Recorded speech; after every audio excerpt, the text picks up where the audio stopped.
and sort of the scientific field that has come out of Becker's work. I also just wanted to add, um, yeah, so Deborah is right. We recommend The Birth and Death of Meaning, which I think was published also before The Denial of Death. So it's kind of going in chronological order, then The Denial of Death, and then Escape from Evil is sort of like his last book, which his wife actually finished posthumously after he had died. But he had laid out most of it, and then she just decided that it needed to be published. So she kind of finished it up. And that one, it's maybe a little bit more pessimistic, but I feel like that one really kind of ties everything together in terms of really focusing on like sort of the prejudice and intergroup conflict, which is just always ever relevant to our world. So, and then I also just wanted to add that I'll be talking about terror management theory, which is sort of the scientific field of study that came out of Becker's work. But Becker and also terror management theory, I just want to preface that neither is claiming that religion or culture or any certain worldview is right or wrong.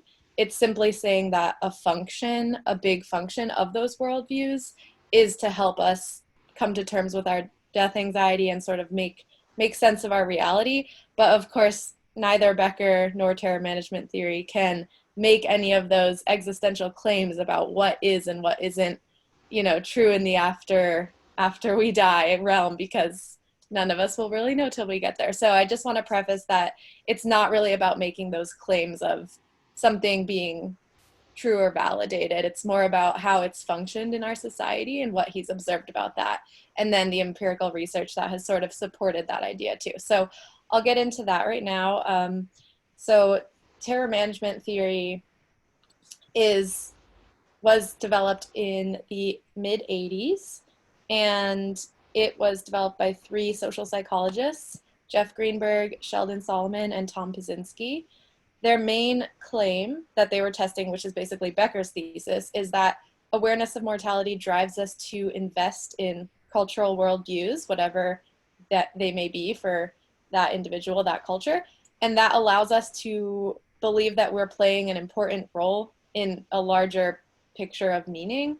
And that feeling of belonging to something greater helps us ease that death anxiety. And it helps us sort of feel as if we can live on either literally or symbolically. So for some people's worldviews, they do have a very literal sense of continuing on, if it's maybe a religious worldview with some sort of afterlife or heaven and something like that, maybe reincarnation. Whereas for others, as Deborah mentioned, it can be more symbolic, just this sense of like when you contribute to your culture and you create something great, you can live on that way. It can be a work of literature, a work of art, scientific discovery, music. So that's the theory in, I guess, in summary.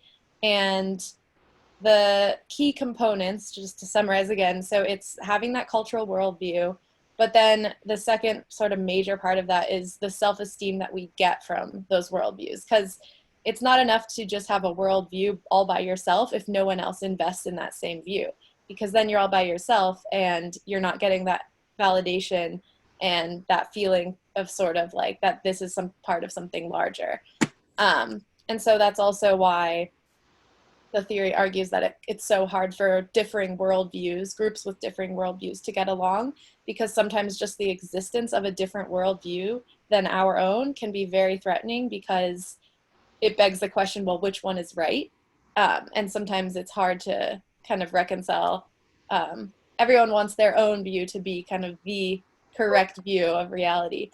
So I'll get into the findings now. So this theory, like I said, in the mid 80s, then they started doing empirical study to try to really test these ideas. And they came up with really clever ways to operationalize fear of death and sort of people's defense of their worldviews. And I'll give some examples of that. But the main findings, after 30 plus years now, is that when reminded of mortality, they have kind of a set of predictable reactions. They'll seek out self-esteem, become increasingly committed to their own cultures and their own in-groups, and increasingly antagonistic towards outgroups.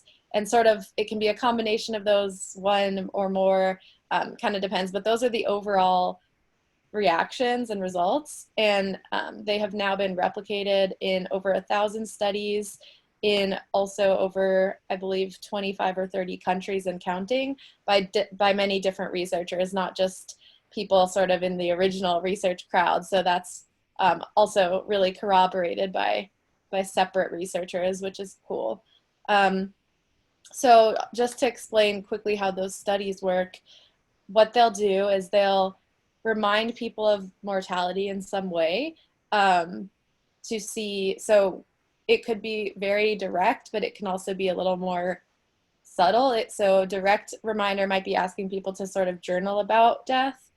And then a more subtle reminder might be a subliminal flash of the word death on a computer screen at like, I don't remember the amount of milliseconds, but it's fewer than the eye can see, the human eye, but our brain can actually register it. So that's one way they do it as well. And Sorry then to basically, interrupt.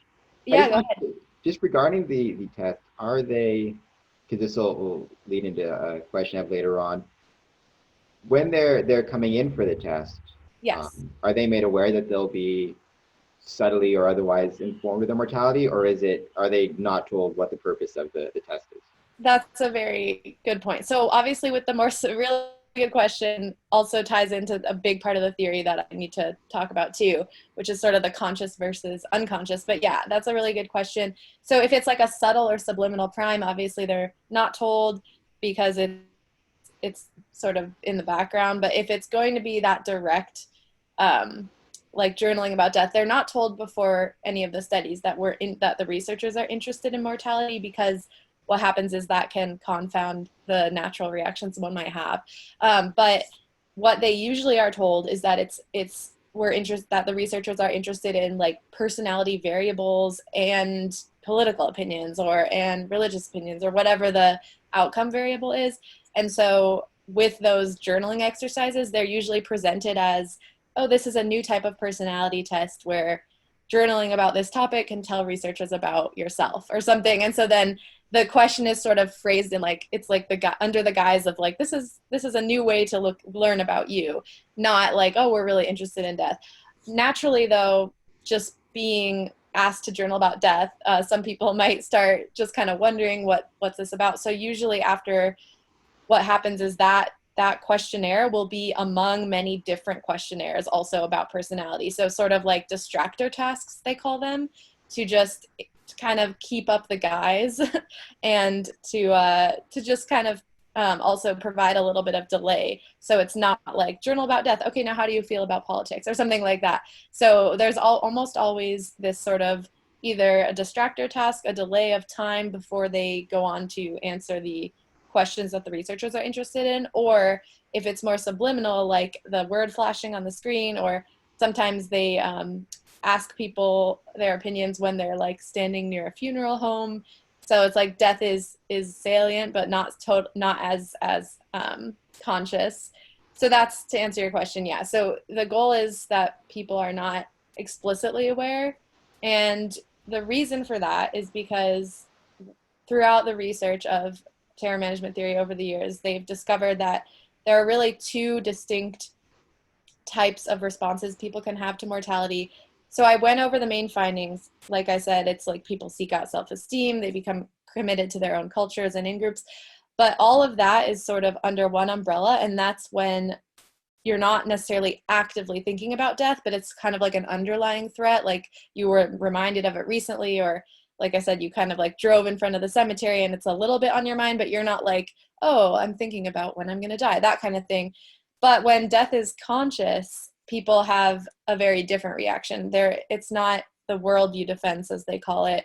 When death is conscious, people are kind of in a more rational state of mind, like kind of problem solving, action oriented thinking. So that's when you're going to see people like, oh, well, make those more rational rationalizations, I guess. They're going to think, okay, well, I eat healthy, I exercise, I take my vitamins, and I'm young or whatever, or, oh, my family lives long. Like that's when you'll see them really just rationally think about their chances and their health and that kind of stuff. But when death is more a little bit under the surface or kind of off to the side, which is probably most of the time in life if you think about it, because if you watch the news or you hear news about a car crash, you're just going about your daily life. There's a lot of death reminders, but it doesn't necessarily always make you sit down and contemplate your own mortality. So the subtle kind of subconscious reminders are more likely in daily life, unless you're truly, for some reason, contemplating maybe like a terminal illness or something that's truly relevant to your own mortality. Most of the time, it's sort of these subtle reminders all around us. And that's what the research has focused on, is not when people are like consciously thinking about it, but they make an effort to make sure there's a little bit of that delay and see how people react. And that's when we see the reactions I'm talking about, where people overwhelmingly really defend their own group and become a little more hostile towards any differing worldview that could pose a threat to their own worldview. So one thing I'd like to just chime in about